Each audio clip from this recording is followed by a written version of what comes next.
Olá, discípulos do Senhor e Salvador Jesus Cristo. Fica conectado. Somos uma igreja online para se conectar e pertencer à Igreja Batista Memorial da Ilha do Governador. Estamos mais próximos do que imagina. Aqui agora você vai ouvir e se sentir incrivelmente bem com a ministração da Santa Palavra de Deus, a Bíblia. Parte 13 da epístola que escreveu o apóstolo São Paulo aos Efésios. Fique atento. Pais e filhos, vivendo segundo a direção de Deus. Efésios capítulo 6, versículos 1 a 4. A Bíblia diz: filhos,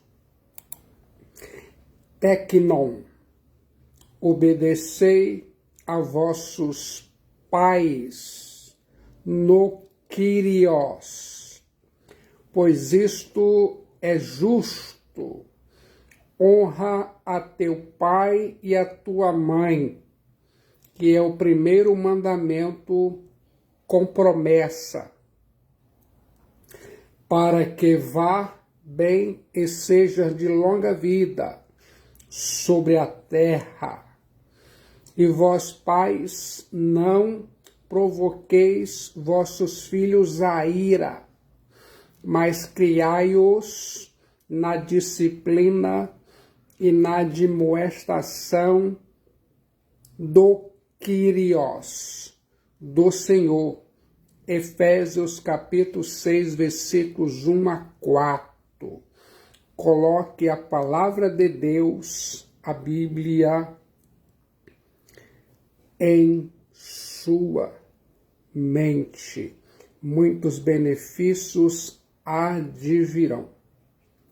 Duas palavras resumem o dever dos filhos para com os pais. Quer saber? Obediência e honra. Quando o apóstolo São Paulo escreveu essa carta aos Efésios, estava em vigência no Império Romano o regime pater postetas. O pai tinha direito absoluto sobre o filho.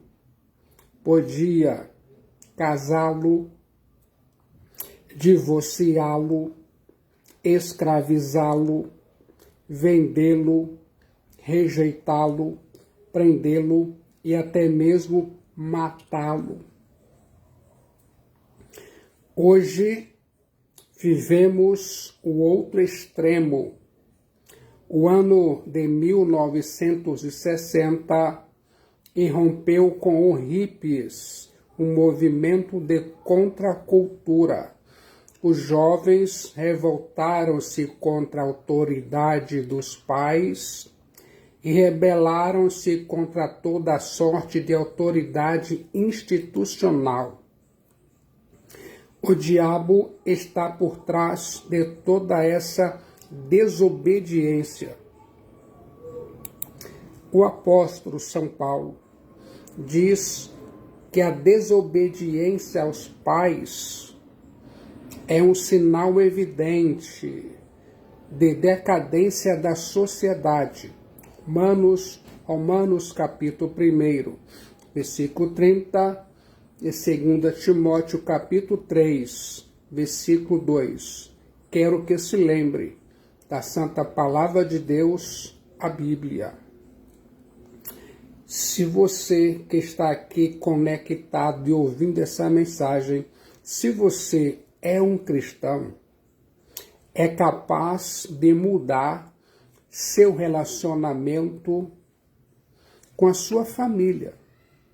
É impossível ser um jovem fiel, abençoado e cheio do Espírito Santo sem obedecer aos pais. Pais e filhos cristãos, famílias cristãs, têm uma oportunidade singular de testemunhar ao mundo pelo simples fato de serem diferentes. Você pode ser um verdadeiro evangelista mostrando essa disciplina, essa lei e ordem em relação correta entre pais e filhos. Você pode ser um instrumento nas mãos de Deus para que muitas pessoas cheguem ao pleno conhecimento da verdade, que é Jesus Christos Ios Theos. Quero que se lembre disso. Quero agora que pense mentalmente no dever dos filhos com os pais. O apóstolo São Paulo menciona três motivos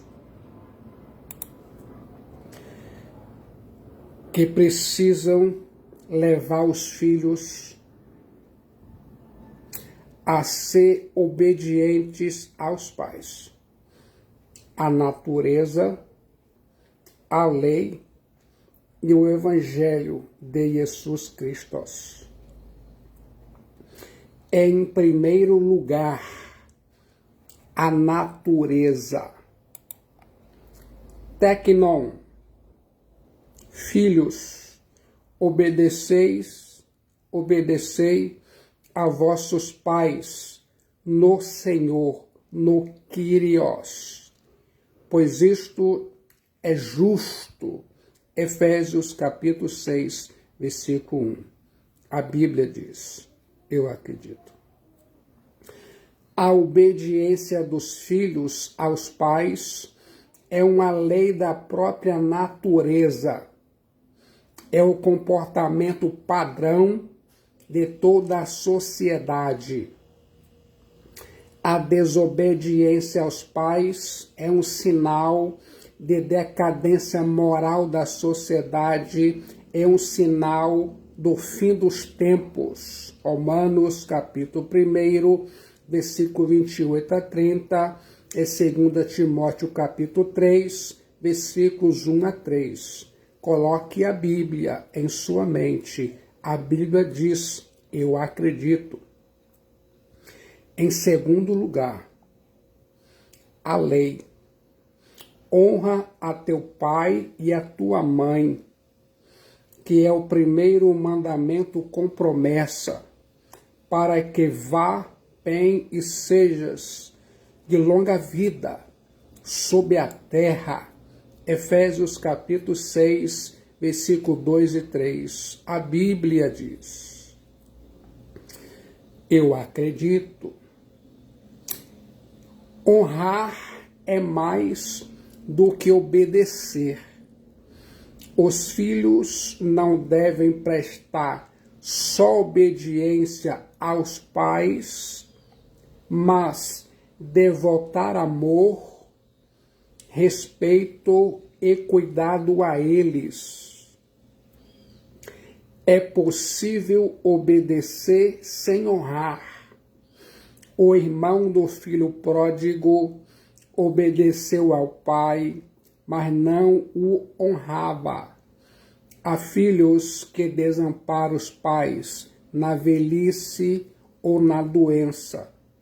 Há filhos que trazem flores para o funeral dos pais, mas jamais os presentearam com um botão de rosa enquanto estavam vivos.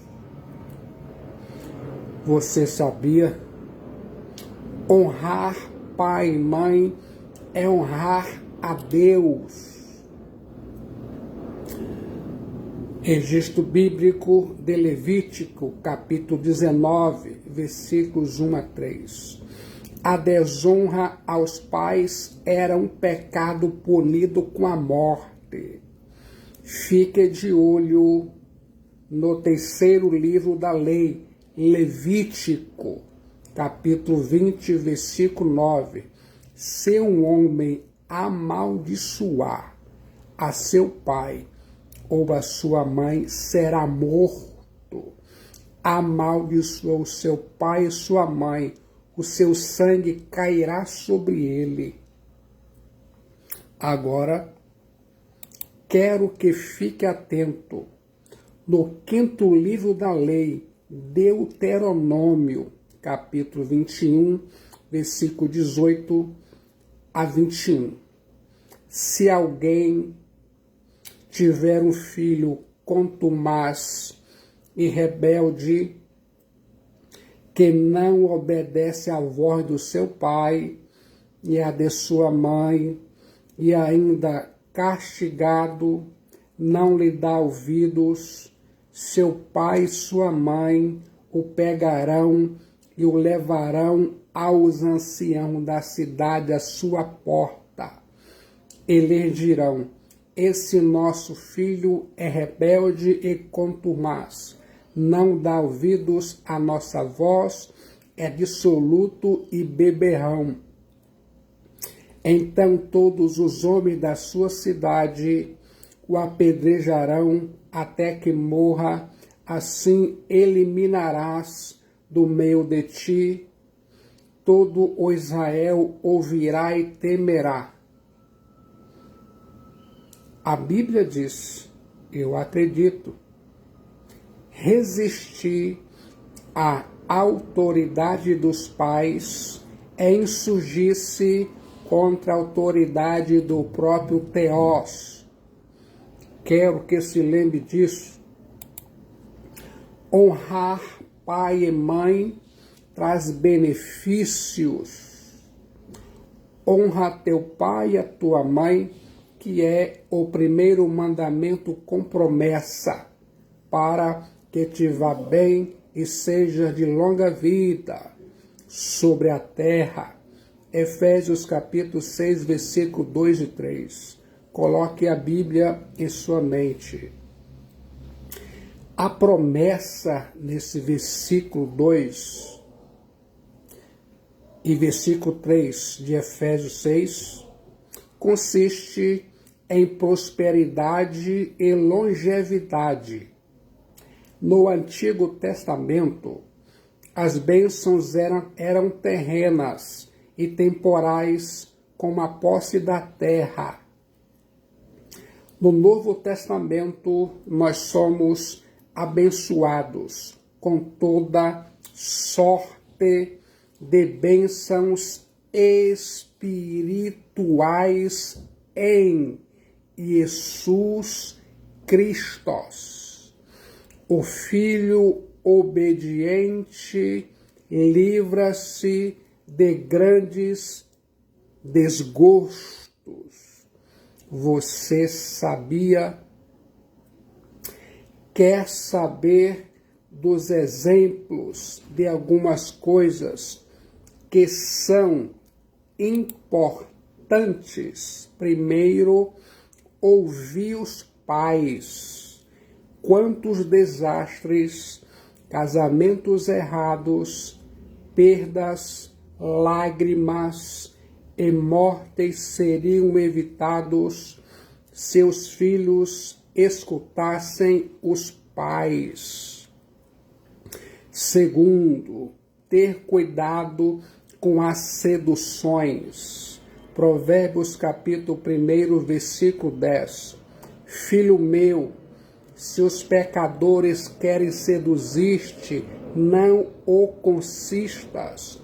A Bíblia diz, eu acredito, drogas, sexo, namoro, abandono da comunhão com a igreja, amigo e outros sentidos. Em terceiro lugar, o Evangelho. Filhos, obedecei a vossos pais no Kyrios, no Senhor. Efésios capítulo 6, versículo 1. Eu fico pensando, em Colossenses capítulo 3, versículo 20, o apóstolo São Paulo fala que os filhos precisam obedecer aos pais em tudo. E em Efésios capítulo 6, versículo 1, equilibra a ordem, dizendo que devem obedecer ao Kyrios, ao Senhor. Quero que se lembre disso. Quer saber o verdadeiro motivo que o apóstolo São Paulo está ensinando? Os filhos precisam obedecer aos pais porque eles são servos de Jesus Cristo. Os filhos precisam obedecer aos pais por causa do relacionamento que tem com Jesus Cristo. Em Jesus Cristo, a família é resgatada à plenitude de seu propósito original. O seu relacionamento familiar é restaurado de estar no Kyrios, Jesus Cristo. Pelo motivo de você estar em Jesus Cristo, seus relacionamentos são purificados do egocentrismo ruinoso.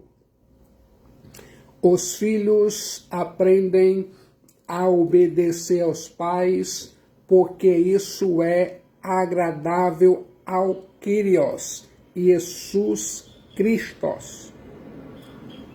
Agora, coloque em sua mente o dever dos pais com os filhos.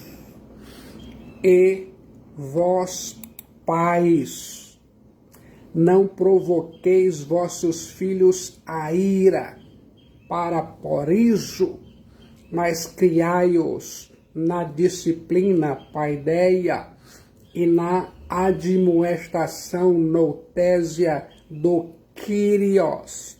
Efésios capítulo 6, versículo 4. Coloque a palavra de Deus, a Bíblia, em sua mente. Você vai gostar do resultado. O apóstolo São Paulo exorta os pais não a exercer sua autoridade, mas a contê-la. Quer entender isso? Mediante o pátria potestas, o pai podia não só castigar os filhos, mas vendê-los, escravizá-los, abandoná-los e até mesmo matá-los. Sobretudo, os fracos, doentes e aleijados tinham pouca chance de sobreviver. O apóstolo São Paulo ensina, entretanto, que o pai cristão deve imitar outro modelo. A paternidade é derivada de Theos. Os pais precisam cuidar dos filhos como Deus Pai cuida de sua família. O que o apóstolo São Paulo enfatiza é uma exortação negativa. E a vós, pais, não provoqueis vossos filhos a ira. Efésios 6:4. A personalidade da criança é frágil e os pais podem abusar de sua autoridade usando ironia e ridicularização. O excesso ou ausência de autoridade provoca a ira nos filhos. O excesso ou ausência de autoridade leva os filhos ao desânimo. Cada criança é uma pessoa peculiar e precisa ser respeitada em sua individualidade. Os pais podem provocar a ira dos filhos por excesso de proteção ou favoritismo. Quero que se lembre que Isaac revelou preferência por Esaú e Rebeca predileção por Jacó. Isaac e Rebeca jogaram filho contra outro e trouxeram grandes tormentos sobre si mesmos. Há pais que provocam a ira em seus filhos, revelando contínuo descontamento com o desempenho deles. Os filhos não conseguem agradar os pais em nada. Semelhantemente, os pais provocam ira nos filhos por não reconhecer as diferenças entre eles. Cada filho é um universo distinto. Quero chamar a sua atenção para essa verdade. Eu continuo imaginando outra forma de provocar ira nos filhos é o silêncio gélido, a falta de diálogo. Esse foi o principal abismo que Davi cavou no relacionamento com seu filho Absalão. Os pais podem provocar ira nos filhos por meio de palavras ásperas ou de agressão física. Finalmente, os pais podem provocar ira nos filhos por falta de consistência na vida e na disciplina. Os pais devem ser espelho dos filhos e não carrasco deles. Quero que se lembre disso. O apóstolo São Paulo agora ressalta, são exortações positivas. Em primeiro lugar, os pais precisam cuidar da vida física e emocional dos filhos, mas criai-os. Efésios capítulo 6, versículo 4. A palavra grega ektrepon, criar, quer dizer nutrir, alimentar. É a mesma palavra que aparece em Efésios capítulo 5, versículo 29. Essa expressão pode ser traduzida assim: sejam acalentados com afeição. E ainda mais, tratai deles com brandura. As crianças precisam de segurança, limites, amor e encorajamento. Os filhos não precisam só de roupas, remédios, teto e educação, mas de afeto, amor e encorajamento ou entusiasmo. Quero que se lembre disso. Em segundo lugar, os pais precisam treinar os filhos por meio da disciplina. na disciplina, autos em paideia, Efésios capítulo 6, versículo 4. A palavra grega paideia, disciplina, tem o sentido de treinamento por meio da disciplina.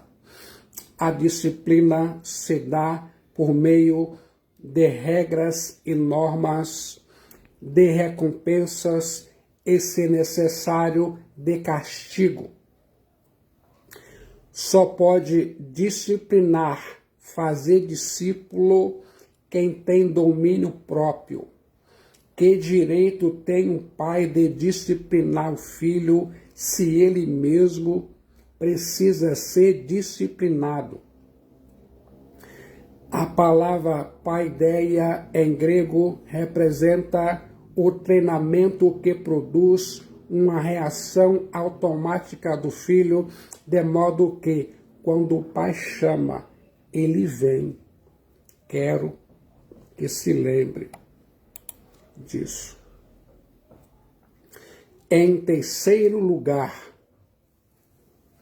os pais precisam encorajar os filhos através da palavra, Efésios capítulo 6, versículo 4, e na admoestação, noutésia.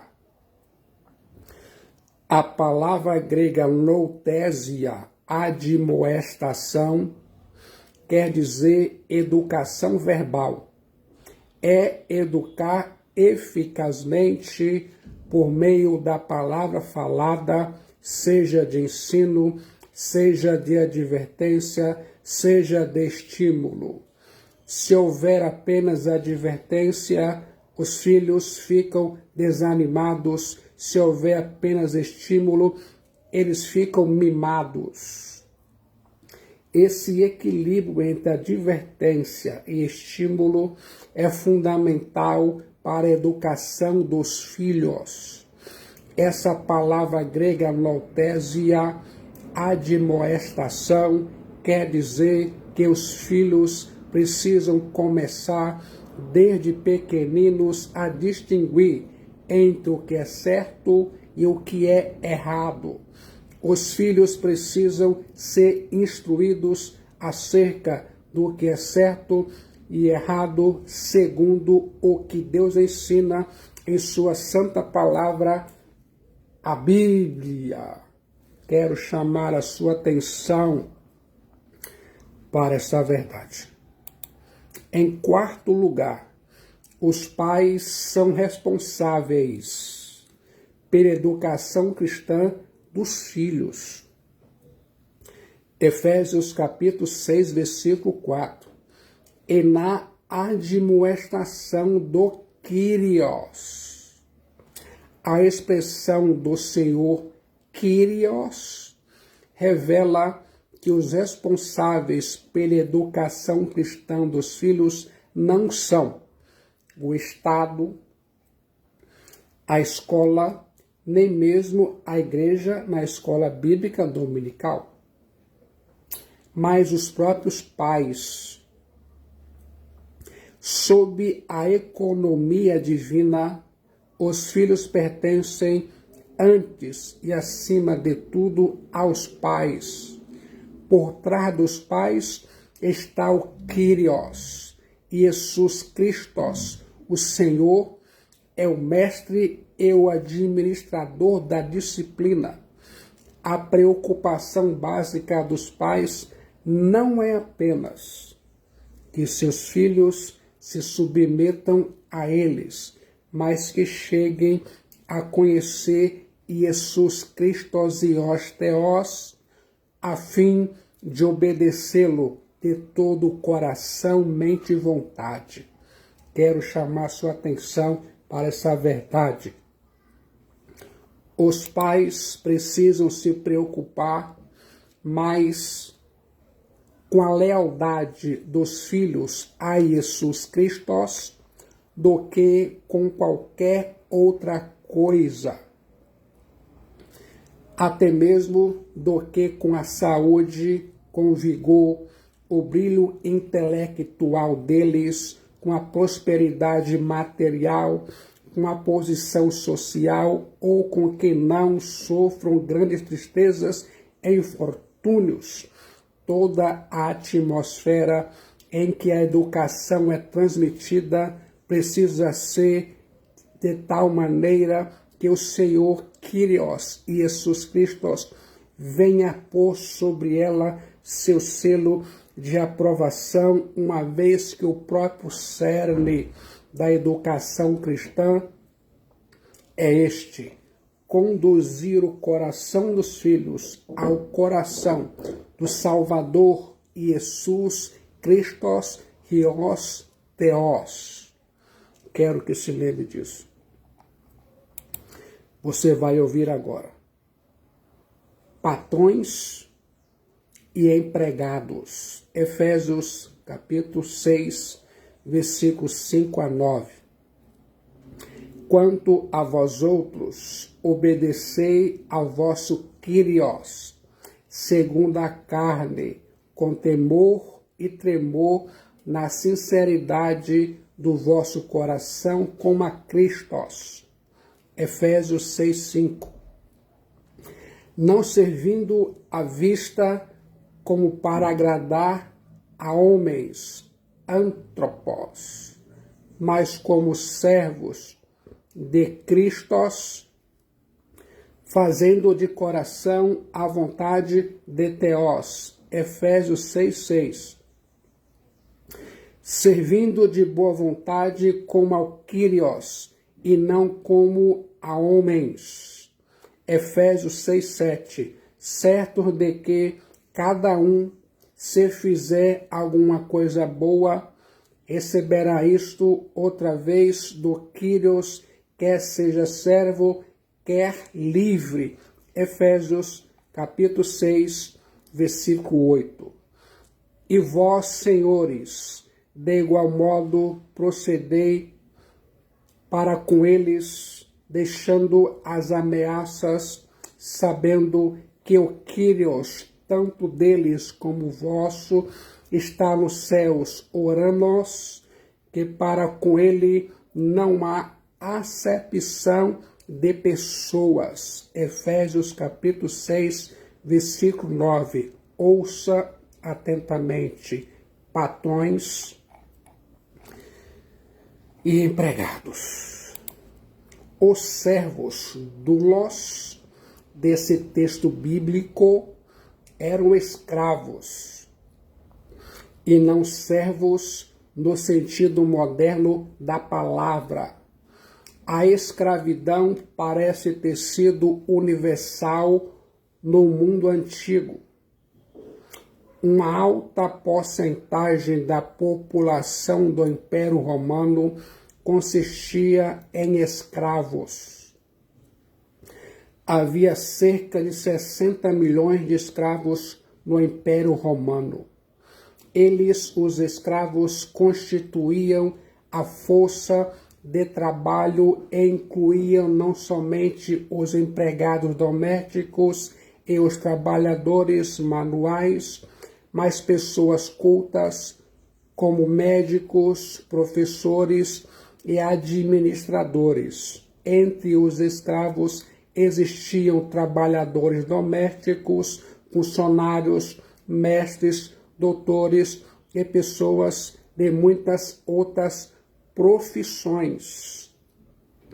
Os escravos não tinham direitos, eram mera propriedade dos seus senhores, existindo apenas para o conforto, conveniência e prazer de seus donos. Os servos podiam ser herdados ou comprados. Os prisioneiros de guerra, em geral, tornaram-se escravos. Vou compartilhar agora duas verdades. Primeiro, a impessoalidade dos escravos. Legalmente, o escravo não era uma pessoa, mas uma coisa viva.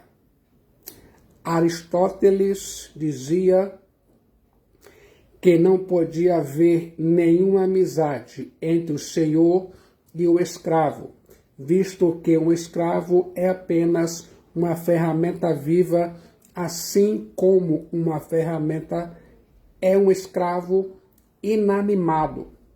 O escravo era uma espécie de propriedade que tem alma. Os escravos velhos e doentes eram abandonados, sem alimentos e entregues à morte. Eram como uma ferramenta imprestável. Em segundo lugar, a desumanização dos escravos.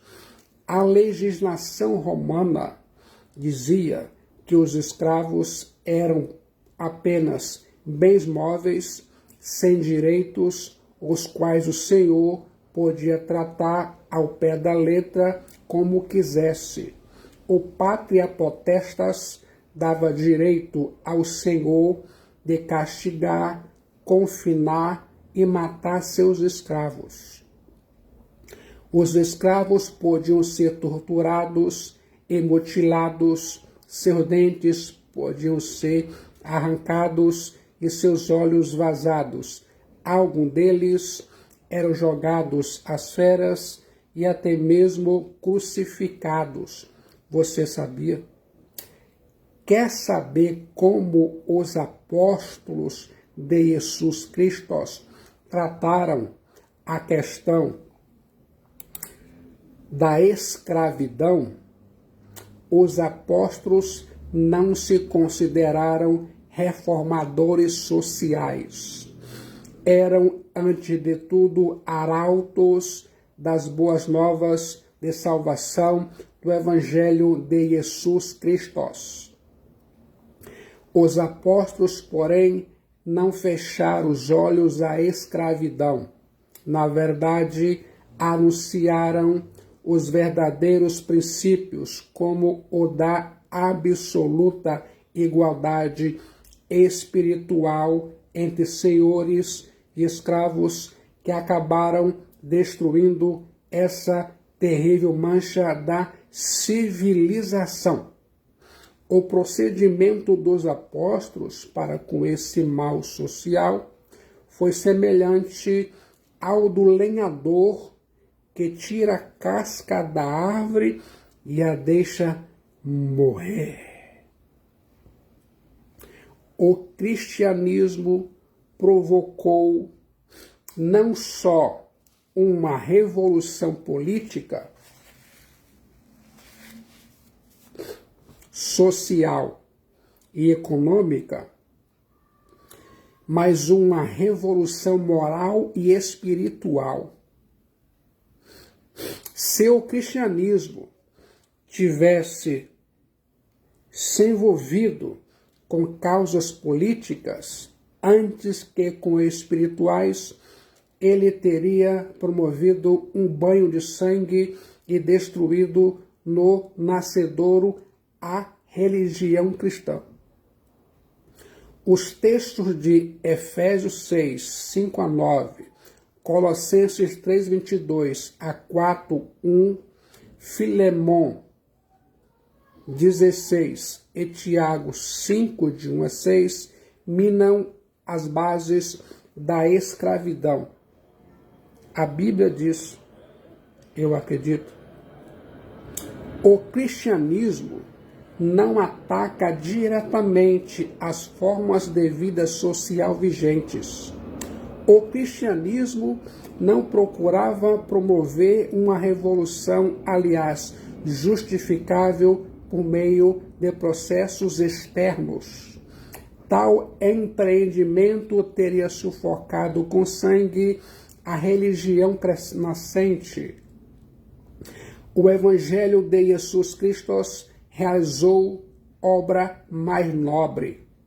O Evangelho de Jesus Cristo não permaneceu indiferente, recusando-se a falar ao escravo até que tivesse conquistado a liberdade e lhe caísse as algemas.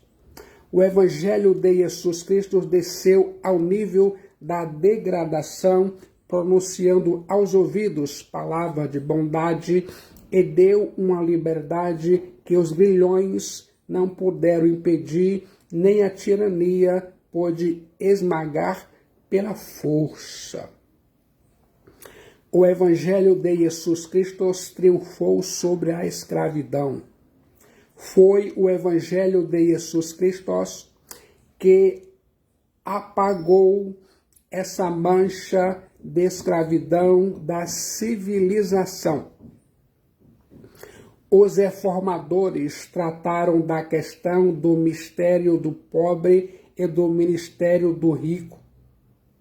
A pregação dos avivalistas, John Wesley e George Whitefield, pavimentavam o caminho da abolição da escravatura na Inglaterra, e o Wilberforce mais tarde acabou com a escravidão na Inglaterra.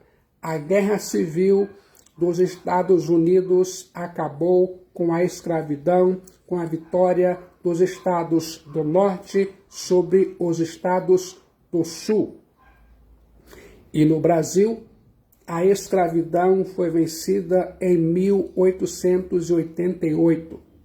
Em nenhum país cristão a escravidão pode prevalecer.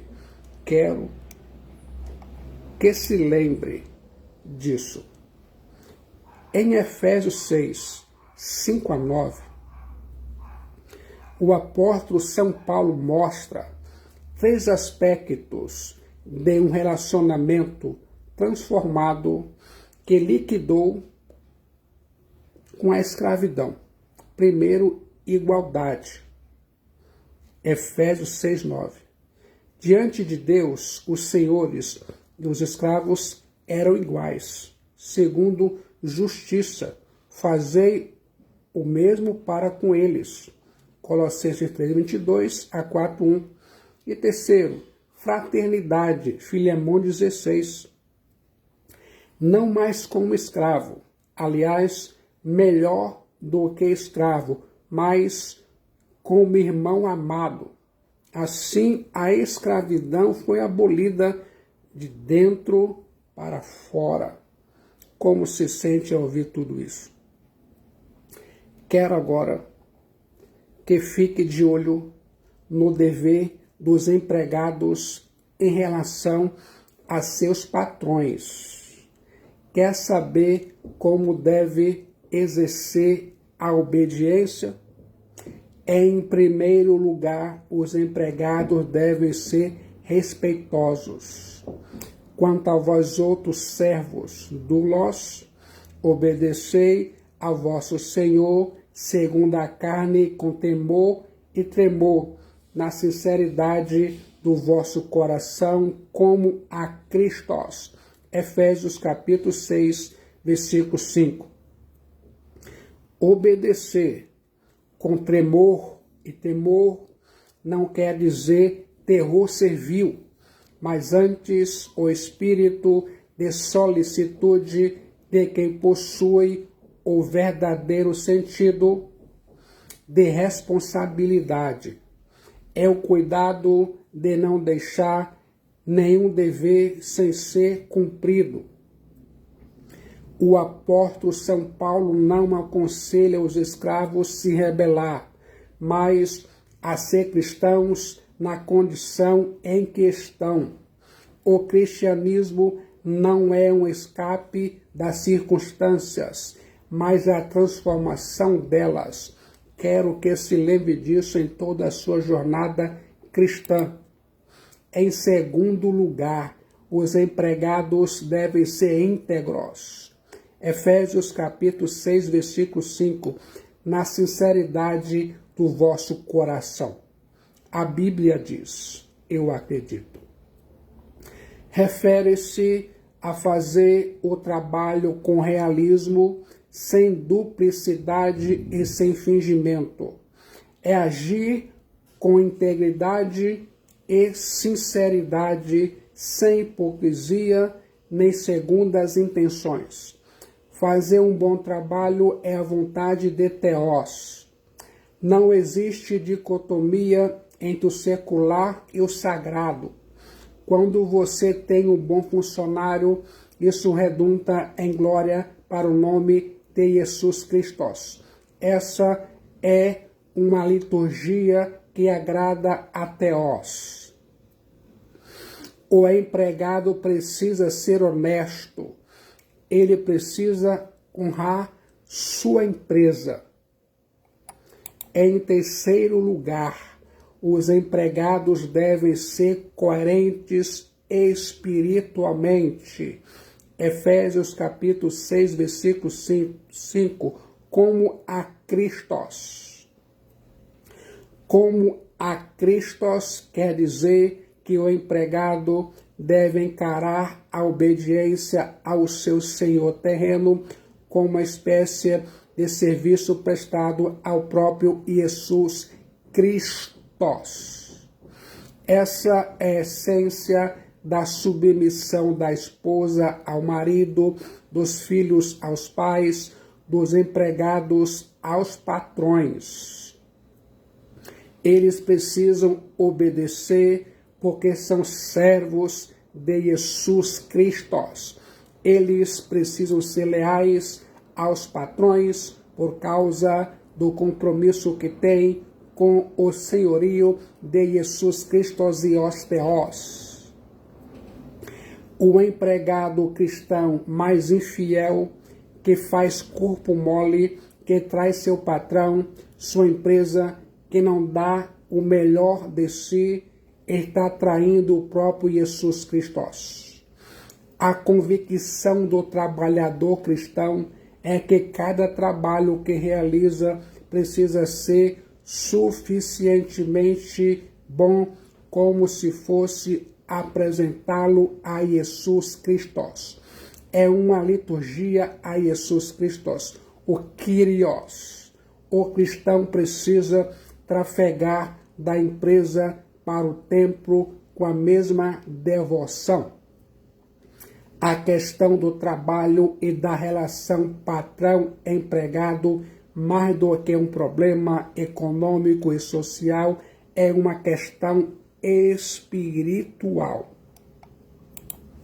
Em quarto lugar, os empregados não precisam ser vigiados, pois eles têm respeito próprio. A Bíblia diz em Efésios capítulo 6, versículo 6, não servindo à vista, oftalmodeia, como para agradar a homens, mas como servos de Cristo, fazendo de coração a vontade de Teós. Coloque a Bíblia em sua mente. O apóstolo São Paulo combate aqui o pecado da preguiça. Eles, os cristãos, não precisam ser vigiados para fazer seu melhor. O propósito deles não é bajular o patrão. Eles, os cristãos, têm dignidade e respeito próprio. O empregado honesto não trabalha apenas quando o patrão está olhando. Eles sabem que Jesus Cristo e os teós está olhando e é a Jesus Cristo e os teós que querem agradar. Eles não se satisfazem com trabalho mal feito. Assim deve ser na prática. Em quinto lugar, os empregados servem a seus patrões de boa vontade, como se estivessem servindo a Cristo. Efésios capítulo 6, versículo 7. Servindo de boa vontade como ao Kyrios, e não como a homens antropós. Efésios 6, 7. O apóstolo São Paulo combate aqui o pecado da desonestidade. O empregado cristão se considera escravo de Jesus Cristo e por isso tudo o que faz com toda a sua alma, é com alegria. O coração do empregado cristão e a alma estão a serviço de Jesus Cristo e ele sabe que Cristo Jesus é o juiz. Finalmente, o apóstolo São Paulo fala sobre o incentivo à obediência. Efésios capítulo 6, versículo 8. Certos de que cada um, se fizer alguma coisa boa, receberá isso outra vez do Kyrios, quer seja servo, quer seja livre. A Bíblia diz, eu acredito. A expressão certo de que tem força causal e estimula a realização do desempenho fiel do escravo. Todo o bem que você faz vai voltar a você. Deus é o galardoador. Todo o mal que você fizer vai voltar a você, pois aquele que faz injustiça receberá em troco a injustiça feita. E nisto não há acepção de pessoas. Colossenses 3:25. Você colhe o que semeia. Gálatas 6:7. Precisamos, em última instância, servir a Jesus Cristo e os teós, e não aos homens. Receberemos nossa recompensa de Jesus Cristo e os teós, e não dos antropós. Fique atento. O dever dos patrões em relação aos empregados. Efésios capítulo 6, versículo 9. E vós, senhores, de igual modo procedei para com eles, deixando as ameaças, sabendo que o Senhor Kyrios, tanto deles como vosso, está nos céus, e que para com ele não há acepção de pessoas. A Bíblia diz, eu acredito. As obrigações não estão apenas do lado dos escravos e dos empregados. Os senhores e patrões têm deveres. Isso era absolutamente revolucionário nos dias do apóstolo São Paulo.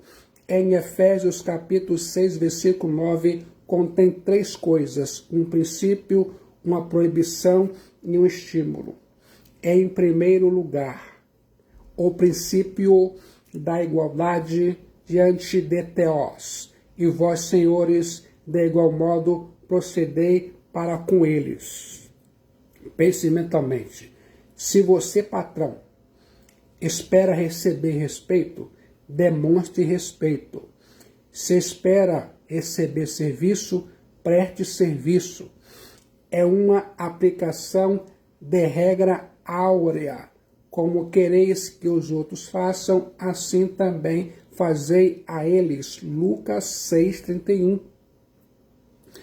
O apóstolo São Paulo não admite nenhuma superioridade privilegiada dos senhores, como se eles mesmos pudessem deixar de mostrar a própria cortesia que desejam receber.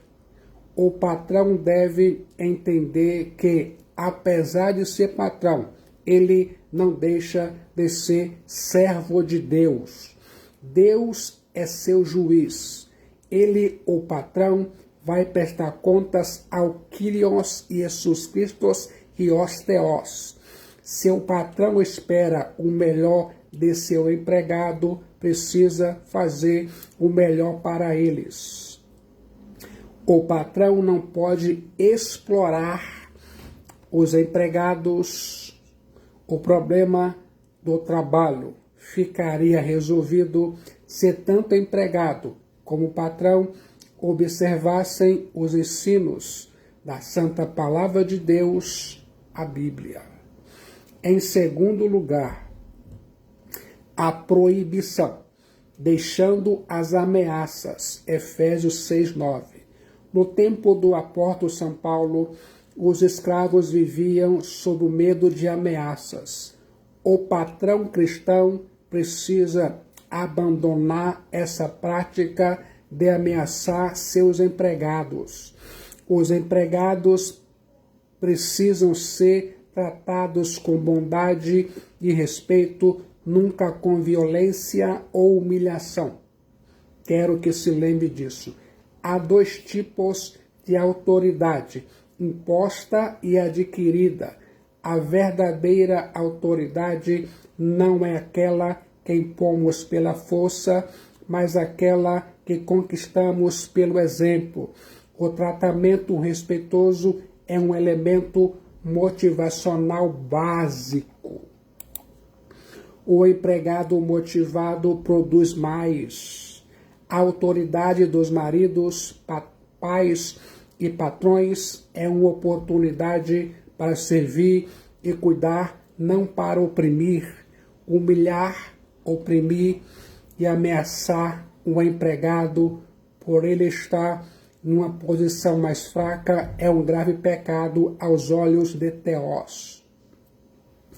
O patrão pode oprimir o empregado, pagando-lhe o salário de fome ou retendo fraudulentamente seu salário.